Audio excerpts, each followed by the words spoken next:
Nā mai haere mai, ki te riri, ngā mihi. Welcome to this the Canterbury Regional Transport Committee meeting, and I will start with a karakia. Whakaturia mai ki te uru kahikatia, whakaturia mai te uru taumātua, katoro ana pakia katia, koutora ana kaupekahia, kia rangi whawha, kia aorangi, he whakamaru maru. Hei whakaruru hau, e te iwi e, ui, wiro, tomai, tamari, haumi e, ui e, die, yeah. And thank you. Couple of things to note, we've got Sinead sitting down in the corner there from the press. So you need to be on your best behaviour. Or you could find yourself on the front page, actually. We need to have control in the meeting. We've got ex-councillor Tane Apanui down there, and we'll be making a deputation. I have no apologies, but James Cagle is online. James, can you hear us? Yeah, thanks, Peter. I can. Thank you. No conflicts of interest that I'm aware of. So we've got public forums. We have one public forum and 2 deputation sessions today. So Andrew, if you would like to come forward, Andrew Colville. He's here to talk about commuter trains, a new service and zero emission trains. Again, the protocols around this, Andrew, is 10 minutes. We'll give you a bell about a minute out, and then the opportunity for members to ask questions of clarification of you. So when you're set to go, Andrew, you can go. Everyone hear me all right, can they? Yep. Good afternoon, everyone. My name's Andrew Colville. It's the first time that I've come along to such a meeting, and I guess a little bit is to come along and understand the process of these organisations and how to then put some ideas and concepts forward of commuter rail service that I've got. So I guess today I'm here to talk about commuter rail transport. I'm a bus man, been around buses my whole life, right from when I was a child, riding buses with my family, driving, and I then went through, as I got older, in the service industry for the Red Bus or Christchurch Transport Board back in the day. And now I'm importing hydrogen and electric buses. So I understand buses and the part they play in commuter services. But I'm here not to talk about buses. I'm here to talk about trains as being part of the solution for Christchurch. It was just yesterday morning I was driving over the Sockburn Overbridge, and I passed the express bus from Rolleston, stuck in traffic in the left-hand lane going over the bridge, and at the same time I looked down to the right, down the rail corridor, and not a train in sight. So surely that corridor could be used. I wish to propose a express commuter train service. It's not a new concept. Many people have been here and talked about it before, I'm sure. And people will continue to talk about it. But I believe it's a viable one for the greater Christchurch area, and there's no better time to be putting a system like this in place. It's a simple system and it's affordable. I'm pretty well travelled. Whenever I go around the world, I use public transport, and trains are a big part of what makes a city viable to get around. I think when people think of commuting to and from work every day, they automatically think of trains as being the best solution, not sitting on buses. You can move around on trains a little bit more safe than you can on buses. And having the rail corridor there, you can get a true express service from places like Rolleston or Rangiora, as opposed to bus lanes and things are certainly are great, but they only often go for short periods, and then you have to be stuck in the traffic with everybody else. I believe that there's a good opportunity from Rolleston with the commuter service, Rangiora, and even beyond with limited service from either Amberley or Ashburton. There's part of the reason I'm putting the case forward, and I'll put a full proposal forward at some point. There's double multiple unit trains available in New Zealand at the moment. In Auckland, they're old units ex-Perth, but most stuff is old in New Zealand when it comes to rail. But they're stainless steel, they're built to last, and these units are diesel. They can be easily converted to either battery electric or hydrogen electric, which would then make them zero emission, which fits with the transport for the future. I believe that the stations, platforms, infrastructure could be set up very easily at an affordable price, and with the establishment also of a new central railway station in Christchurch Central down Morehouse Ave, similar to where the old one used to be, would be key to a commuter train service working. But also to have that station right in the central city would also make Christchurch more of an international city when it comes to tourists and the like coming here and catching trains either out to the suburbs or even regional trains further afield. And obviously with Christchurch being a main hub for tourism in the South Island, to have a station that's usable in the central city would be great.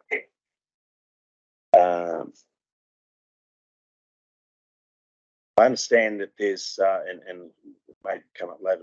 I understand there's a lot of supporters for an MRT type system, and I'm not sure how far down the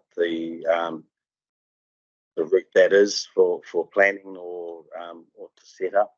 But I believe that a commuter train service using the heavy rail would be, if nothing else, a good 10 to 12 year stopgap until such an MRT type system was funded. I've met with a few of the mayors locally, and it's nice to see them at the meeting today. Also met with some local, also with some Labour ministers, and to discuss commuter service, and I guess a little bit naive just to try and understand where the funding comes from. And they told me that funding that had been promised from 2017 was still there, and they were just waiting for a business case to be put forward by, I guess, either Christchurch Council or maybe from ECAN. But the funding's there, and their desire to fund such a service is there, and they are very supportive of using a rail corridor that's existing if it's viable, and certainly cost effective wise it is.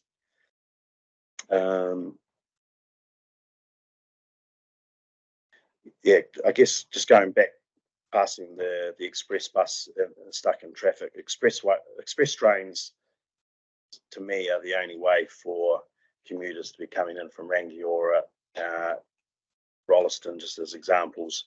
And with the last mile type transport that's come about and over the years, well, bikes obviously are a very old mode of transport, but with e-bikes and things, it's very easy now for people to jump on a bike and do that last mile. Scooters, and also having link buses that would be waiting for the trains on arrival. The other thing with what we would be doing with converting the trains, the double multiple units, would be that these trains could also be used and help solve problems with cruise ship passengers that seem to be creating problems in arriving into Littleton. To have those trains available outside of rush hour to take large numbers to where they want to be and where they can be spending money seems like a no-brainer to me. By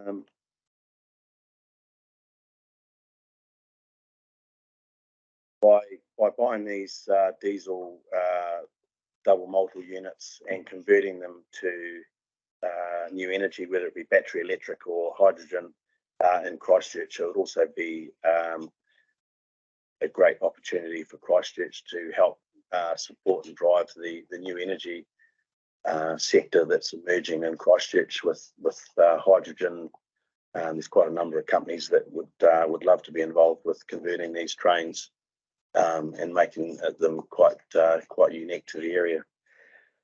So yeah, that's the simplicity of the project, is to get commuter trains up and running and on the tracks in and out of Christchurch as soon as we can. And it's a very I'll get some costings done on it around buying the trains and converting them, but it's probably in the vicinity of $18 to $22 million for the trains. Operational costs I'm not sure of, but yeah, it's a very cost-effective way to get a train system going. Thank you, Andrew. That's perfect timing for that. And thank you for that deputation. Forum. Members, I won't call you councillors, mayors. Any questions of clarification of Andrew? I'm just interested who you talked to in regard to Labor MPs and what was the funding that they said is sitting there. I'm interested to know. I guess I found an article dating back to 2017 that was funding that was promised for a few things to do with public transport, but commuter rail was part of that, I believe. So I just asked, and I met with Megan Woods.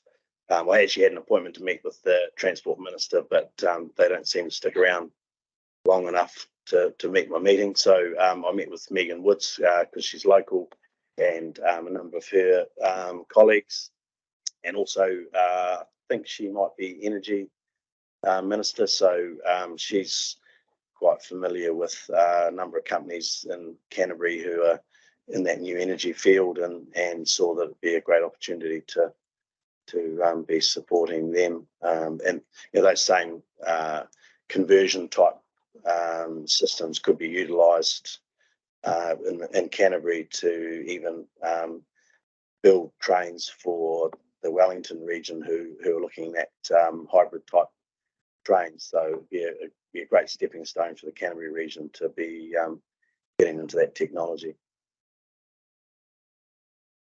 Good afternoon, Andrew. Have you done the costings of converting the diesel to electric trains?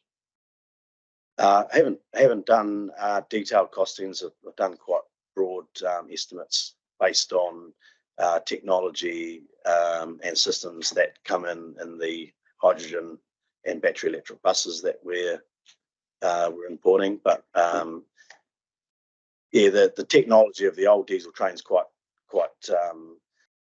simple. They don't have all the electronics that some of the newer trains have. So yeah, the conversion, but I certainly can get that detailed cost analysis done.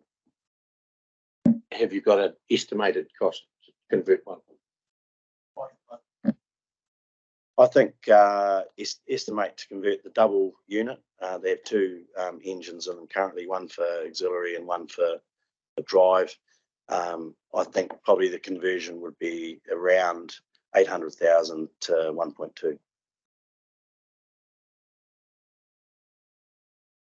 Oh, sorry, just through the chair. Actually, my question was on the same line as Neil's about costings and conversion. Thank you. Are these trains that are sitting in Auckland doing nothing at the moment, are they? And when you say double, one at the front, one at the back, or is it they're like that? Yeah, so a double multiple unit is two units joined together. They can be driven from either end, so they don't need to be turned around. Like I say, they got one engine is for auxiliaries, the major engines for driving, and it's quite a simple engine drive shaft to the bogie and the and the wheels. So to pull all the engine and things out and put in an electric motor, batteries or batteries and hydrogen. It's not. Yeah. So they're diesel electric. Is that what they are at the moment? No, so the diesel with mechanical drive. So it's quite simple to take all the engine side of it out and then put an electric drive onto the mechanical bogies. Okay, I think we've done for clarification, Andrew. Thank you very much. We've got a resolution here on the screen, which will give you some opportunity for us to reply to your forum, and we'll get back to you in due course. So could I have one of the members please move that resolution? Thank you, Dan. Seconded by Mari. Any further discussion on that? No further discussion. All those in favour, please say aye. Those against? That's carried. Thank you, Andrew. Thanks very much for your time. And now we're moving to a deputation by Tane Apanui. Tane is here today to talk to us about passenger rail in Canterbury in relation to agenda item 8.4 that we have.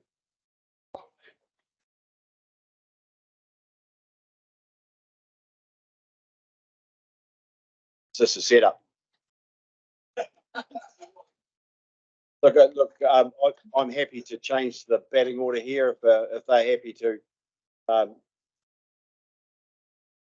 They're happy to oblige.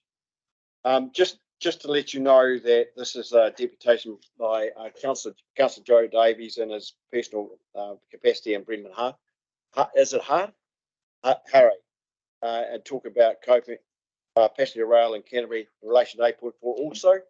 Now, I'm just to advise you that I've allowed this filming of this. I was asked, can they film this? And I've said yes. So unless there's anyone that's violently opposed to that, we'll let that go ahead. Everyone seems to be reasonably happy with that. So understanding the process, there's 10 minutes when you want to start, and we will let you know. I will let you know when we're getting close, and then we'll do questions of clarification. Well, thank you, Chair, for giving us the opportunity to speak to this committee today.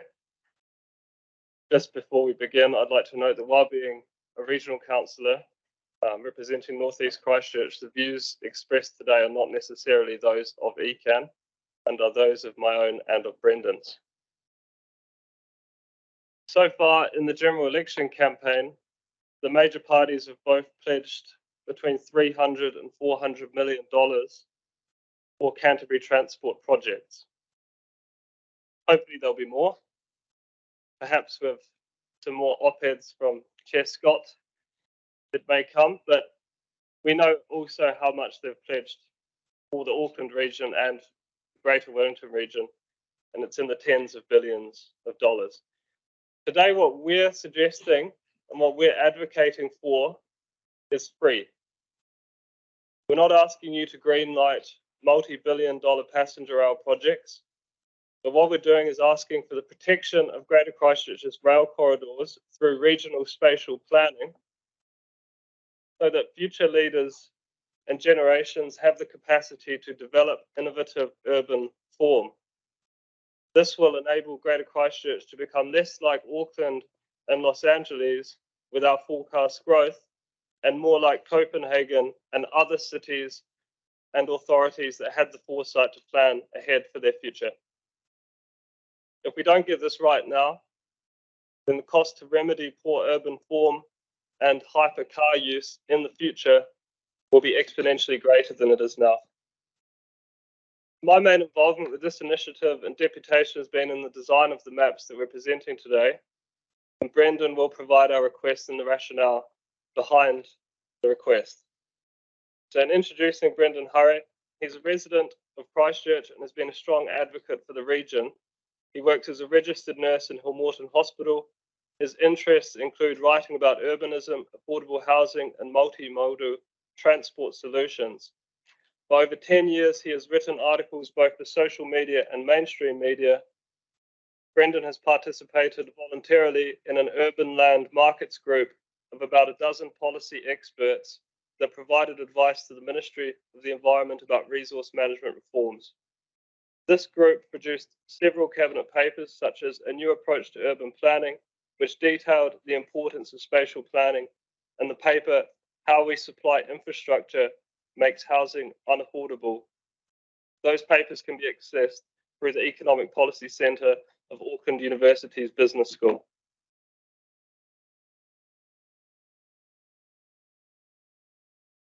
Okay, thank you all. This presentation is in two parts. The first part gets straight to the point and outlines what we want. The second part provides the rationale. So firstly, we'd like a land corridor to be designated so that double-tracked electrified rail is future protected in the following areas.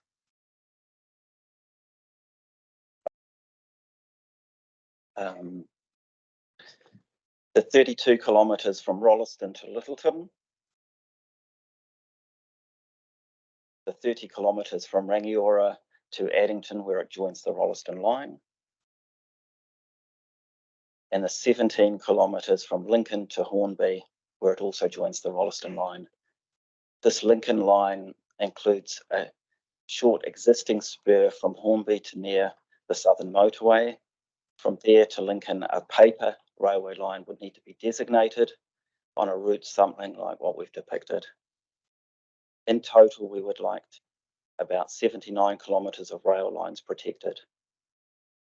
We would also like a third main line designated for freight from the inland port near Rolleston to Littleton. Further, we would like a zone corridor that extends 1 kilometre on either side of these railway lines, protected from low density sprawl.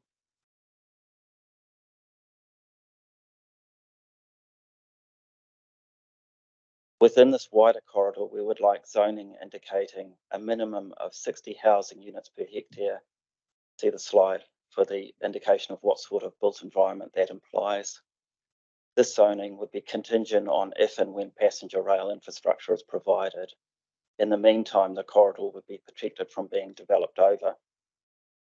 Secondly, that around any future railway stations, the public right-of-ways provide plentiful, walkable and active mode access to the station. This can be achieved with various urban planning rules, such as having a minimum of 100 intersections per square kilometre and having small block sizes. Obviously, within Christchurch's existing urban footprint, like for the proposed mass rapid transit urban growth corridor, these stipulations would be aspirational, because although there are planning mechanisms that can enable densification, how much and when to densify is decided by existing households and property owners, not councils or governments. But for the greenfield areas in the protected corridors, these stipulations could be strictly enforced.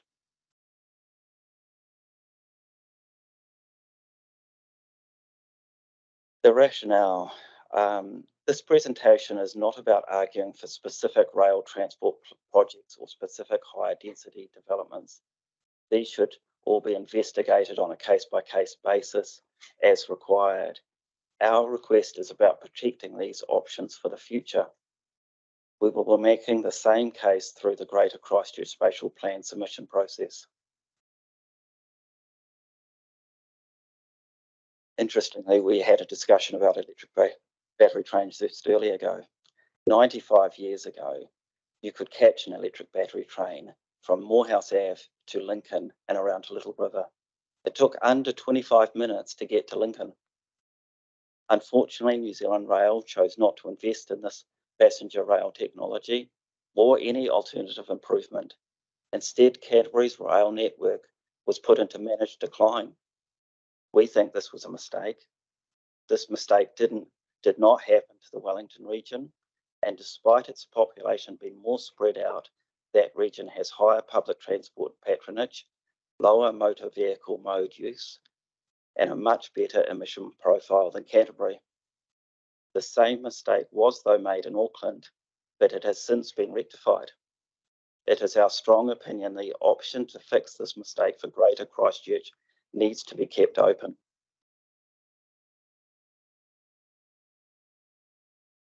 Our request is complementary to the proposed 22-kilometre long MRT transport project in the surrounding primary urban growth corridor.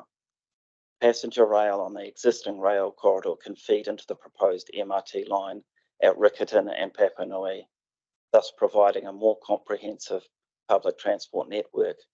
In particular, MRT project provides a high-frequency city centre connection for the railway.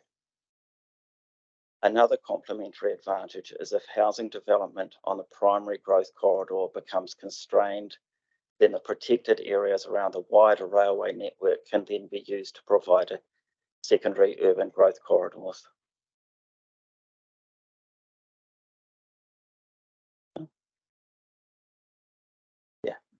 MRT infrastructure may be more successful than we anticipate. Once the initial MRT corridor is built, there might be high demand for further corridors. It's notable that when Copenhagen was about the size of Greater Christchurch in 1947, it developed the finger plan, which you can see up there, as its spatial strategy. This required protecting 170 kilometres for double tracking and future urban growth. Obviously, this is far greater than Christchurch's proposed 22-kilometre MRT corridor. The future is uncertain. At the moment, when the major political parties are only promising hundreds of millions for Canterbury to get a bridge and a bypass, then expansionary rail plans may seem forever out of reach. But future government priorities can change, so we should do the work needed to prepare for that change. Unanticipated events do occur. Christchurch, because of the earthquakes, built at a density of 15 houses per hectare in places like Longhurst and Hallswell, rather than 60 houses per hectare along MRT corridors, partly because these plans were not in place. Global warming and New Zealand's shaky tectonic location mean that unanticipated, destructive and movement of people events are always a possibility. We think keeping our options open is the most sensible approach to this uncertain future. Our slide highlights the earthquake risk because that is fresh in our memories, but climate change may be the greater risk for increasing the movement of people. Science author Gaia Vince explains in her book Nomad Century that billions of people will need to move due to climate change. Fire, heat, drought and floods will drive them out. Less affected places, probably like New Zealand and Canterbury, may need to make room for these climate-induced migration. Yep, thanks for listening to our presentation. I hope you give the discussed request serious consideration. Thank you, and thank you for the thought you put into this. Obviously, future-proofing those things is important if we go down this track. So, Nez, have you got questions of clarity? Sam?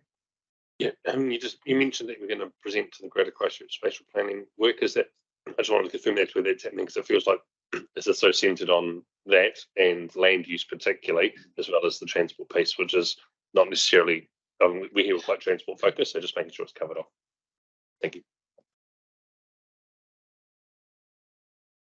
All right, thanks very much. We'll put the resolution up before you leave.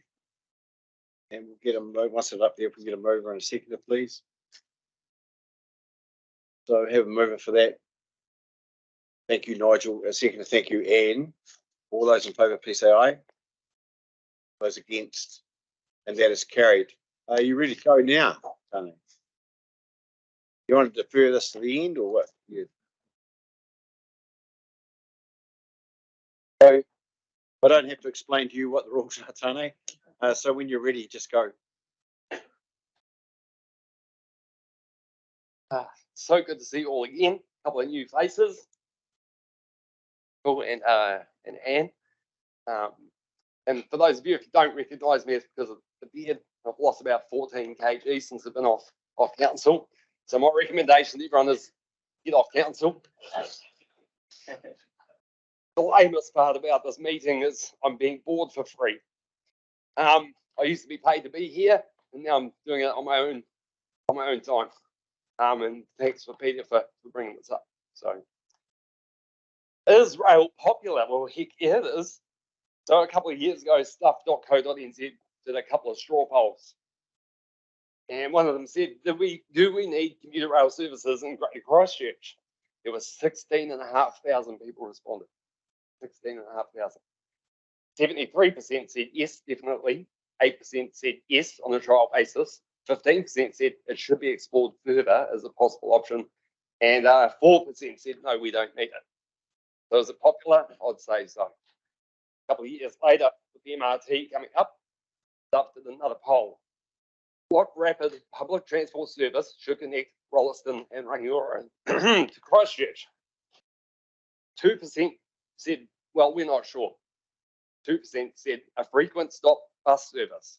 2%. 8% said a limited stop bus service. 88% said a rail system on the existing tracks. Is it popular? Heck yeah, it is. Now, these are just short polls, I get that. But it gives you a really good sense of which direction the wind is blowing. If nothing else, it tells you that the people are ready to rail. So the bulk of my talk today, and I've got a clipboard, because when you've got a clipboard, it tells everyone that you are serious and that you're someone important that should be listened to. So the biggest myths about rail, it doesn't go where people want to go, but it does go where they need to go. And what I mean by that is the workplaces, especially on the southern side of the city. Everyone forgets about Addington and Sydenham and Middleton when it comes to accessing the city. That is where the bulk of your workforce is, believe it or not. And if you don't believe me, you can go on to commuter.waka.app and you can click on all the little suburbs and it shows you exactly who works where and where they come from. I think I gave that to you last year, Sam. Yeah, look, it's pretty decent. And the difference between the northern part of the city and the southern part is the southern part of the city has no option but to be there. The northern part has more option to work from home. The northern side of the city also has the more affluent jobs, people that can afford electric cars, electric bikes, whereas the southern side can't.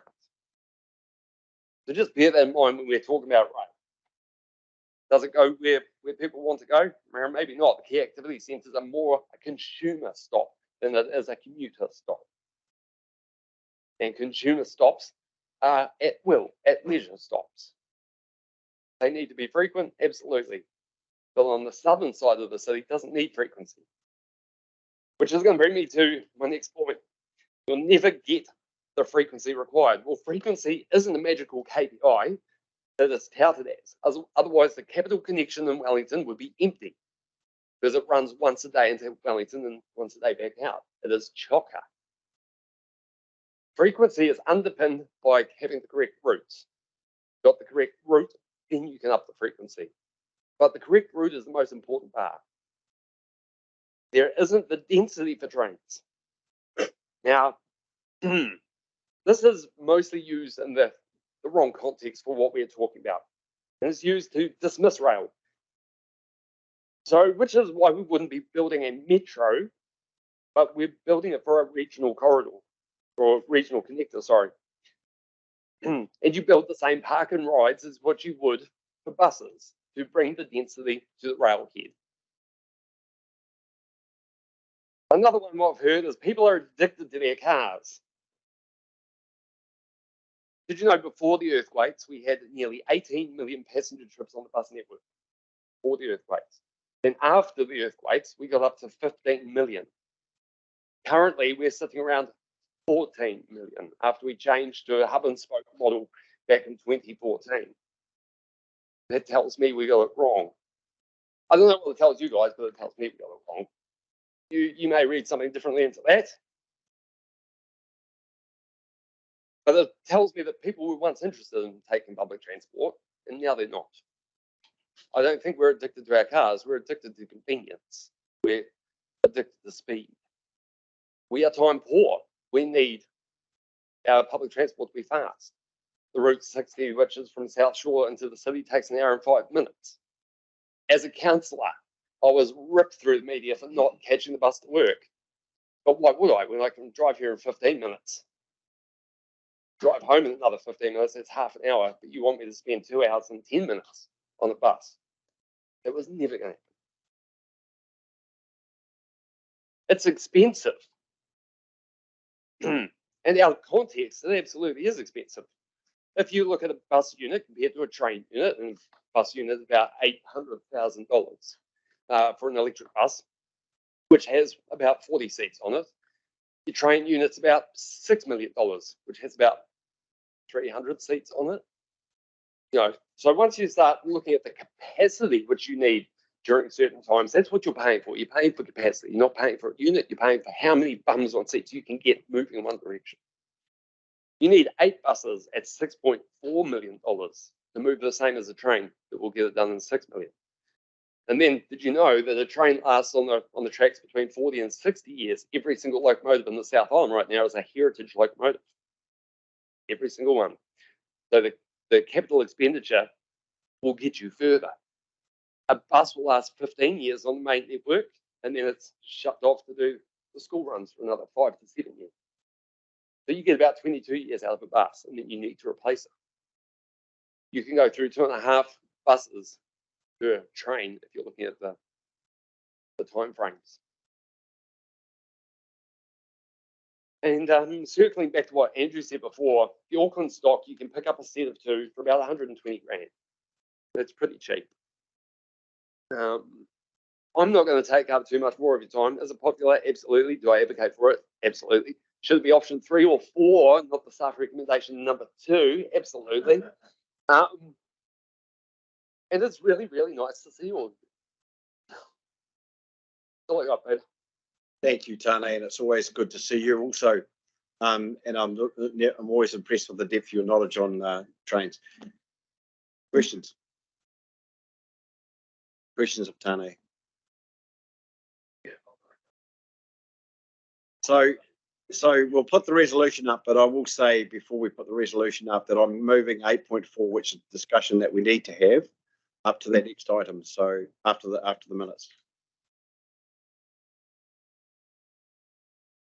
So here's the resolution. Can I have someone to move that? Thank you, Dan. Seconded by Nigel. All those in favour, please say aye. Any further discussion? There being none. All those against? That's carried. So we'll go to the minutes now. Thank you for those. I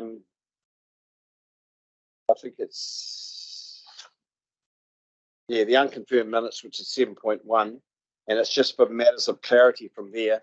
But there was an item that was brought to our attention under extraordinary business in the minutes, Sam, which was the state highway designations process, and we were going to have a paper on that, but because of the busyness down there, we're not going to be able to do that, but we will do it at the next meeting. Is everyone happy with the minutes? Sam? That's fine. We could just have that reported here because it feels like when you go through the next item, which is 8.1, and that's got the visibility on the status of resolutions, it looks like it's completed when actually, even if it hasn't come back here, it's just still be orange, just so we know that it's a matter that will come to a following meeting. Yeah. Thanks. Yeah.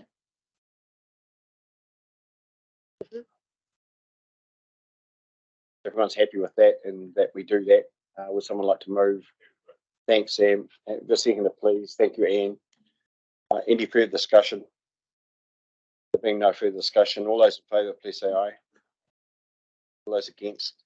That's carried. So we'll go to 8.1, which is a resolution status report. Jess, you're here to speak to that. Want to come forward? On page 17.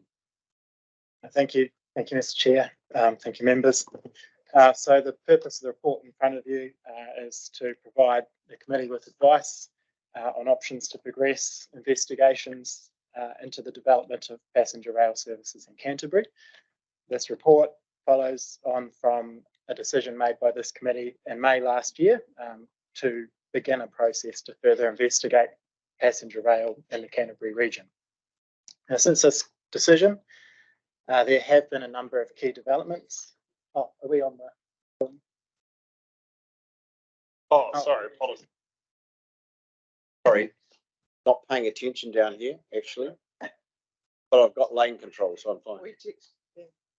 Sorry, Catherine was trying to tell me something I wasn't listening. Let's go to the resolutions report and get that done, Jess. It's not going to take. No, absolutely.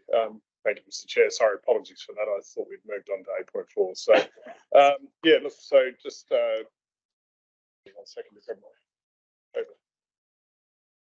It's all pretty much green apart from what Sam has raised with us, and that status will be recorded as orangey. Then, yeah. So is everyone happy with that? The resolutions that we do that, and then we can move on. So we'll put that recommendation up. We won't trouble you too much, Jess. So someone would like to move that. That's moved by Sam and seconded by Nigel. All those in favour, please say aye. All those against, that's carried. And sorry, Luke, I was wondering why you were there, but then now I realise that.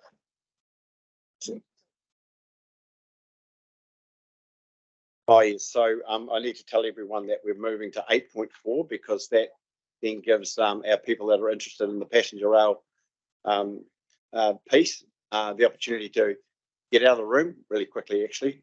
That's one of the reasons. So, but it's also fresh in our minds. So, Luke. Apologies. Should I start from the start again? Yes. Yeah. Okay.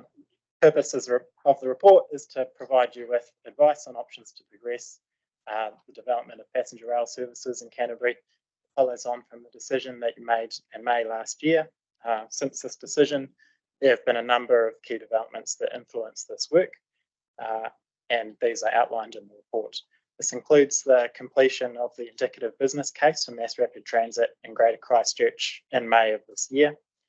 The evidence from this work suggests that there is a potential role for heavy passenger rail in our region, at least as far as Rolleston and Rangiora, but right timing of this work is important.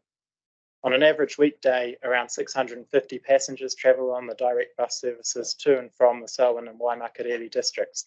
This figure would need to grow in the vicinity of 3,000 to 4,000 daily passengers for rail to begin to stack up between Rolleston, Rangiora and the central city.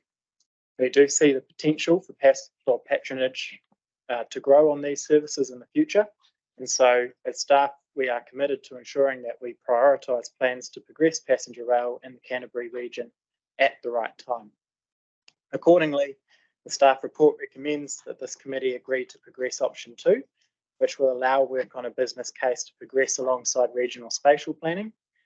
And while this committee could decide to progress a market study and/or rail utilisation study ahead of the business case, which is outlined as option 3, our staff advice is that these studies should ideally be informed by the business case process.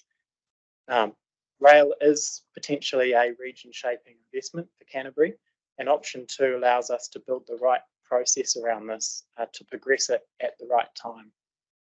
One point of technical clarification in the key development section of the report, it does not mention that the draft 2024 government policy statement on land transport now proposes a new interregional public transport activity class with 20 to 50 million of available funding per annum for the first 3 years, but no funding thereafter. That development occurred after this agenda was published. I won't speak further to the report. I'll take the rest as read, but hand over to you, Mr. Chair, for any questions or points of clarification. So our normal process that we use here is that we will ask questions of staff members. Once that process is finished, we will put the resolution, then we can have the discussion. Dan.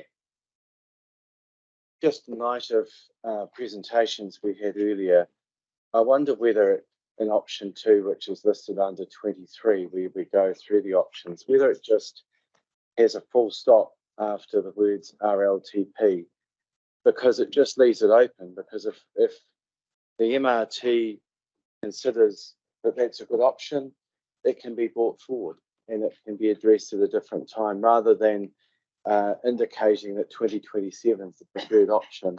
Let's just leave that open. And a full stop went there, it would enable us to potentially consider that sooner if government priorities or our own priorities change after an MRT study. Just wonder if you could perhaps reflect on that and advise. So the first instance, Jess, fully understanding what Mayor Gordon's saying. And the other thing is, resourcing around the changes to the stuff that's in the paper, we need to have consideration of that.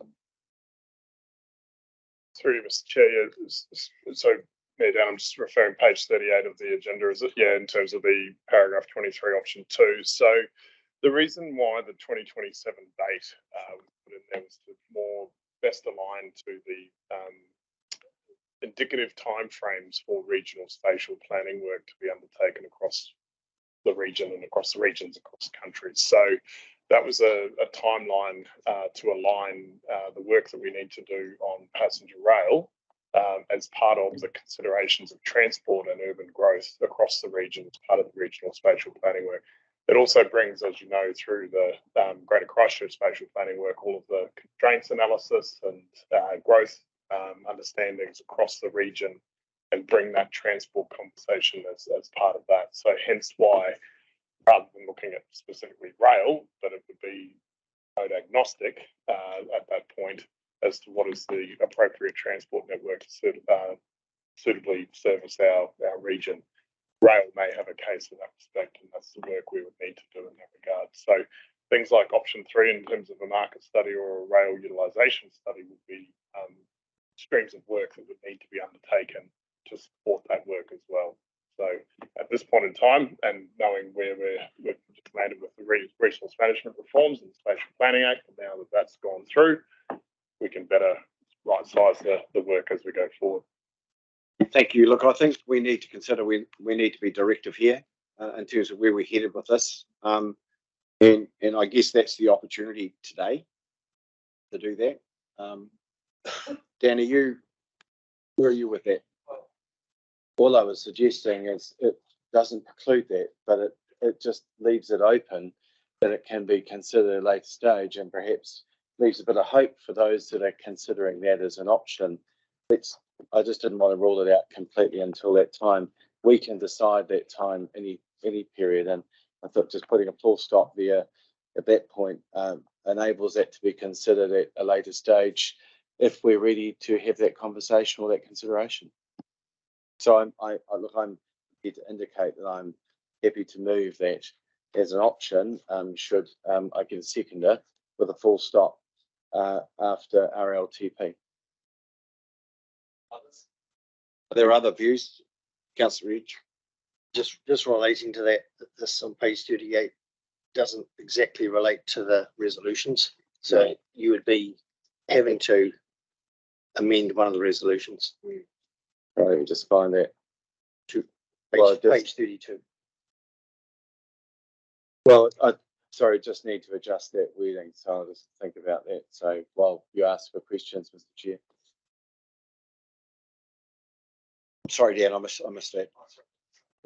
I'll just reflect on 2.1. While you're asking questions, I'll let you know what I consider and come back to you in a minute. I mean, I'm going for a question but indicating that I'm going to support option 3. So it's like, how do we say this ahead of time without getting into it? But my question is around the funding piece, because that's clearly the bit that separates the two of them. What conversations has there been currently around how the difference between option 2 and option 3 could be funded?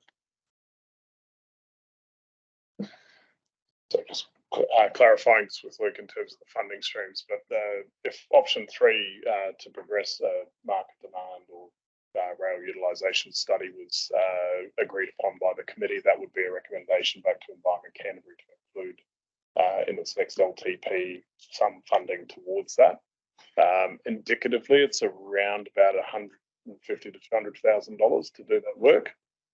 So that would be something that Environment Canterbury would need to consider as part of their LTP considerations. So that's a recommendation from the committee. Just clarify, if I removed the words of 2.1 and left option 2 in the box, just take out 2.1, I don't think it's actually necessary to achieve the same objective. And I think that would apply the same to Mayor Sam if he chooses to amend it with option 3. So that work that you've just referred to in regard to costs, so that does refer to Canterbury and not just the Greater Christchurch Partnership work. Yes, through you, Mr. Chair. Yes, yeah, that's a regional discussion, not just a Greater Christchurch discussion.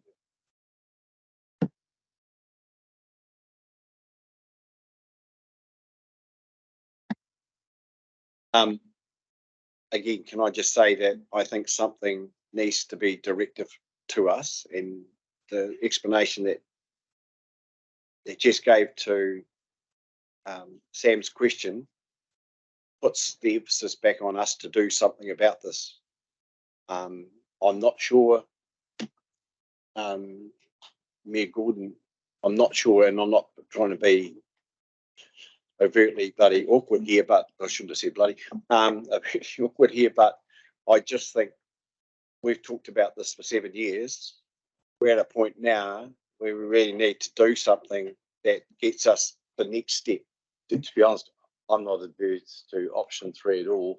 I was just trying to find a way to move it forward without locking us into something necessarily. But look, if there's support for option 3, I'll certainly vote for option 3 because I have no problem with that. So I'm happy to. Well, I'll second it and then remove that. Right. I hope they're not out of the game yet. I've got a question for them. And they haven't got no motion on the table yet either, but still question time. Option 3, what did you say the cost would be? Indicatively, through you, Mr. Chair, indicatively around about 150 to 200. We'd have to work through that cost. So that's the advice that we've had from experts in the space. That's if you're looking at both, then you're looking at double the cost. Yeah, but Okay, because I see in the report's $100,000, so it's quite a discrepancy. Thank you. Mr. Chair, could I just add that when we did provide advice previously from on the rail discussion, was earlier in the year, I think it was, some of the advice was around doing a market demand study to understand the appetite for rail in that respect. So there's 2 parts to that: is the market demand and how is the rail network being utilised at present to actually accommodate the work going forward.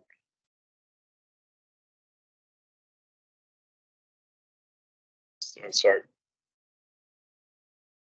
I just want, I mean, if it feels to me, if we're looking at trying to get an understanding, excuse me, I think I heard you say that about 600, but it would need to be 3,000 or 4,000 to sort of stack up financially. Is that correct? So the market study would actually determine that, and we would find that by spending the money up front to understand the durability, I guess, of the service. Kind of what I'm thinking. Excuse me. I'm finished.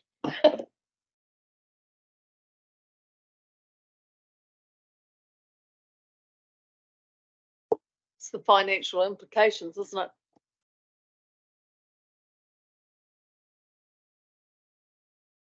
Gonna bash on with this. So put that up. So so we need to move this in parts. So the first part of that is receive the advice from staff outlined in this report on options to progress development of passenger rail services in Canterbury. Moved by Sam. That's why moved by Sam, seconded by not you. Thanks, Dan. All those in favour, please say aye. All those against. That's carried. So the next bit of this is, we'll wait till we get it up. Sam?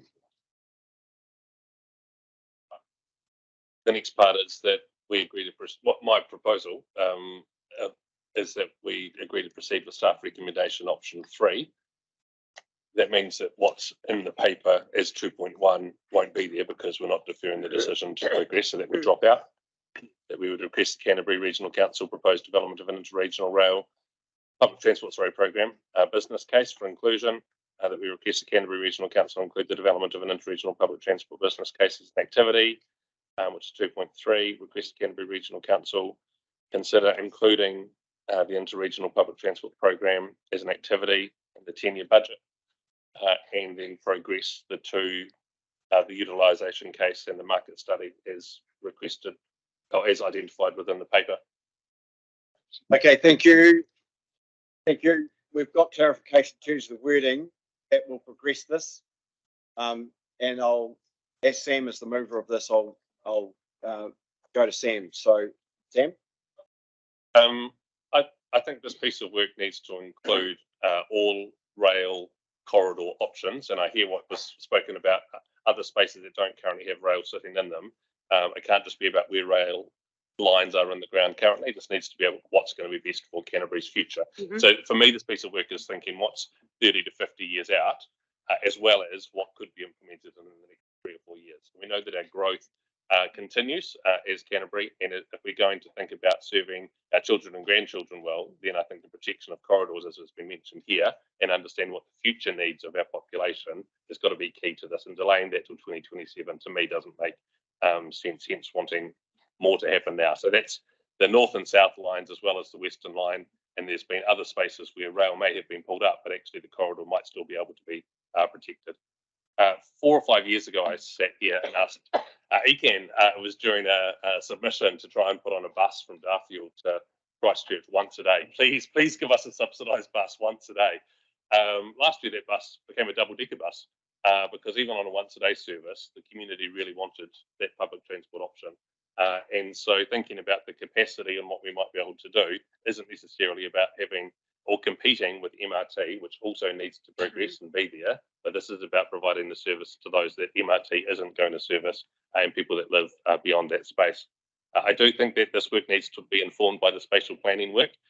This work should inform the spatial planning work now that we're pressing ahead with this first, with these 2 studies. And it also means that we are ready should any government decide that they have the ability to fund some things. We're not going, oh, I wish we'd done that work to be prepared for this opportunity, but actually we've done the work and we can present the paper and we can get on with it. I get that funding is an issue for all of us to consider, and I'm open, and I haven't spoken to my council yet, but I think that we need to consider what pro rata funding would look like based on population across Canterbury for this. Yes, maybe ECAN can just cover it. It is a regional piece of work, and maybe that's the right space for the funding to sit, and it might be cleaner if that happens.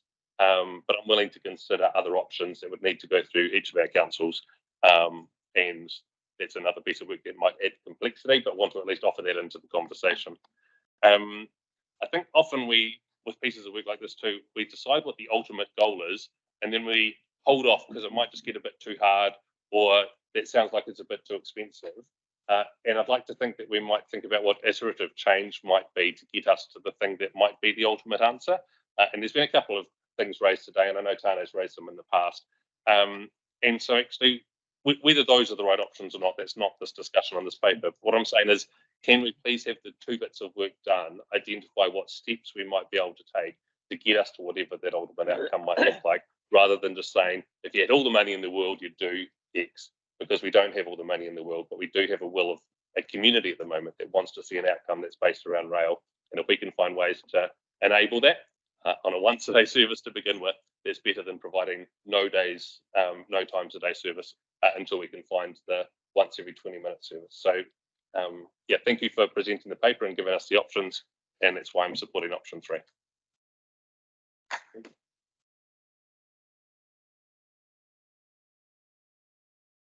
There's a few things we need to straighten up here, but then we go. Thank you, Mr. Chair. Can I endorse colleagues' comments, which are aligned with my own in terms of, I think, being aspirational here, but also protecting. If we're not ambitious, we don't protect the corridor, we don't investigate the options, then the speakers that come to us and the views that are expressed at the back are not dissimilar to those that are up my street. I hear all the time in my high streets who are people who actually do want to see this investigated. Not saying, it's not committing us to a particular direction, it's actually ensuring that we've got the work and study undertaken. But last year in my district, or a few years ago, we were told cycleways was going to be up, the funding was removed by Whakamutunga. We carried on and did the work in any event to ensure that we were best dressed. And it turns out we were, because in doing that work, we were then able to attract the subsidy, which then was made available through government funding. And who knows what a government's priority will be in the future. a lot of work going on in MASREC in the MRT space. I think this is complementary to it. All the way along, we've talked about ensuring that the corridors are protected for future options. MRT is mode agnostic for the exact point until we're absolutely clear where that investment should be going. In terms of the funding, we may well be able to convince Whakamutunga to put their fair share into this, which they should, to ensure that the study is done properly. I can't commit my council without asking them what that amount of money should be, but this is what as we're coming into our long-term plan process is all about. And whether that's carried by Environment Canterbury or whether that's cost shared on a pro-rated basis, I'm relaxed at the moment. Let's at least get the option in there for us to consider it. I personally like rail. I've used it a lot in other parts of the country, and it works really well, particularly in Auckland. It's got some teething problems, which it does has, but in other parts of the world, I've used it extensively. We shouldn't rule it out as an option, and all this is calling for is us to do that study and make sure that we've got that option there for us. So on that basis, I'm in full support. Anybody else? Phil? I too agree with my learned colleagues, because it passes from one territory through ours and into yours. We've got to give people options, and I think this, I'll be way dead and buried. MRT will happen, I'm sure, in the long run, but I'll be long dead and buried by the time I ever see it, probably even my kids for that matter. But this here, it could be up and running very soon, and I think we should give things like this a go, because you can have all the consultants in the world telling you what to do, and this might work and that might not work. If we can do the work and see if it works a bit, and then give it a go, and then we'll have data that we'll be able to go forward with. So I'll be supporting option 3 as well. Thank you.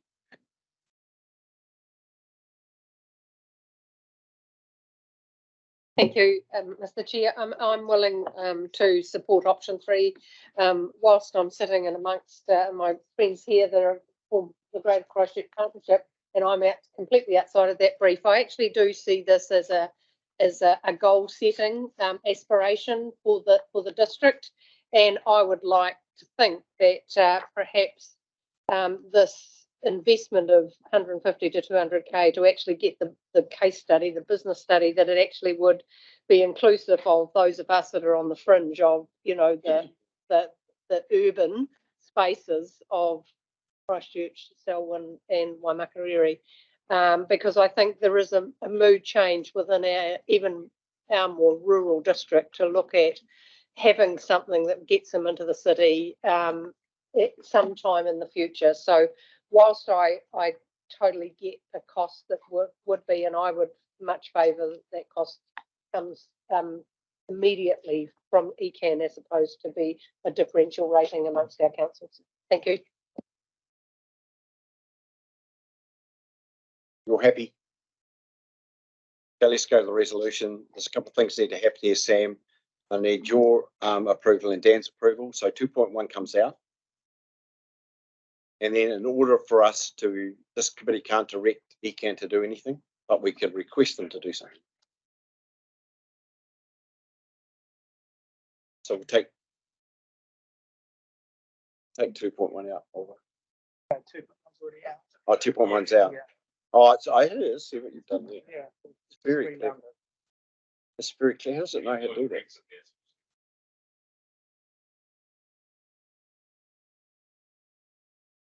Does everybody, Jess? Am I able to ask a question or comment? Just in terms of the last, recommendation. So just in terms of the timing, we don't currently have budget in this year's annual plan to do this work. So I was just wondering whether or not it would benefit the committee to be more specific around the long-term plan for Environment Canterbury, next year's LTP, and when within the LTP, similar to I guess one of the other 2.3, a timing around when that work might occur. And I'm hearing sooner rather than later, so I would expect the year 1 of the LTP. So whether there's a nuance to that last recommendation to say something along the lines of request the Canterbury Regional Council include funding in year one of the Canterbury Regional Council LTP to then commission and oversee the development of a market and rail utilisation study. Yep. If that's the case, then will it get into the 24 to 34 regional land transport plan? You'll miss it, won't it? We can identify that now. Through you, Mr. Chair, yeah, we can include a nominal figure in the RLTP at this stage, and obviously once we work through the more determinant figures on that in the LTP, we can go from there.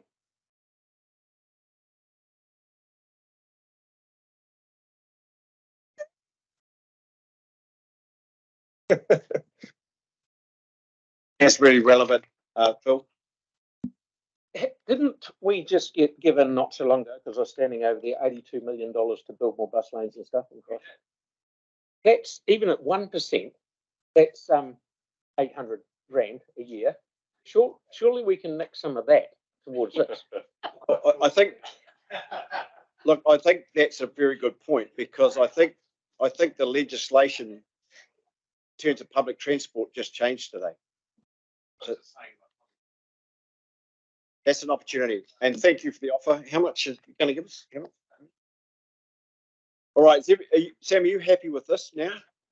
Okay, so we'll put that. It's moved by Sam and seconded by Dan. All those in favour, please say aye.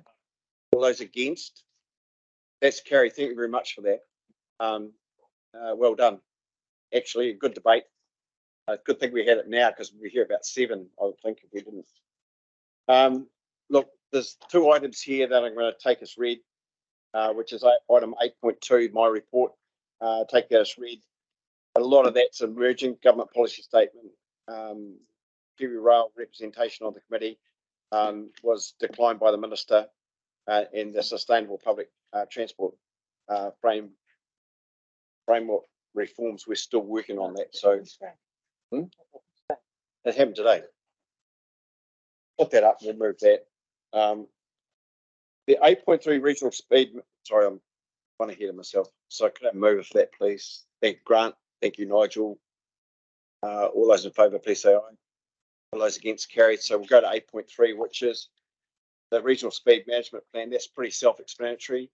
It's a letter from me to the Minister to say that we're not going to meet those statutory timeframes of his. So I don't know if you want a discussion on that.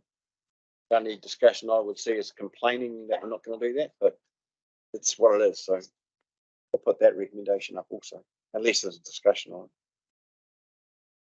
Won't be meeting the problems. Kia ora. Do you want me to whole shebang or just answer the question? So we won't be meeting that time frame, as the TAs will include our Canterbury regional speed management policies. And under the rule, if everything that is contained in the Canterbury regional speed management plan has already been consulted on through the TA speed management plans, then we don't have to consult. So we won't have to meet that time frame because we don't have anything to consult on.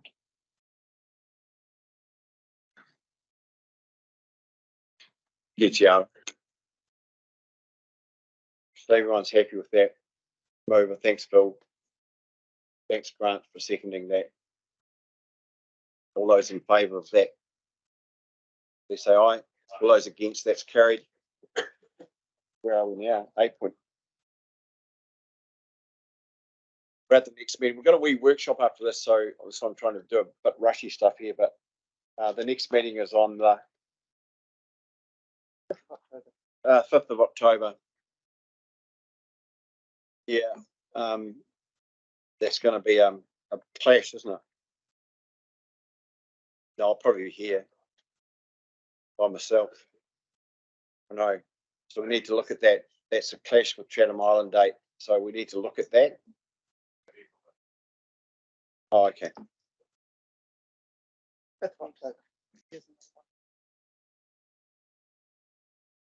Oh, October.